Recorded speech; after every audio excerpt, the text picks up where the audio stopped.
কথিত মোনিয়া খান রোজা কখনোই ঢাকা ন্যাশনাল মেডিকেল কলেজে পড়েননি বলে জানিয়েছে মেডিকেল কর্তৃপক্ষ। বৃহস্পতিবার ২৮ মার্চ ঢাকা ন্যাশনাল মেডিকেল কলেজের এক বিজ্ঞপ্তিতে এ তথ্য জানিয়েছেন প্রতিষ্ঠানটির অধ্যক্ষ।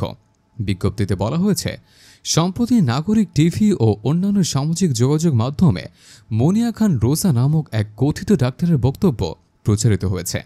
বক্তব্যটি ফেসবুক সহ বিভিন্ন সোশ্যাল মিডিয়ায় ভাইরাল হয়েছে।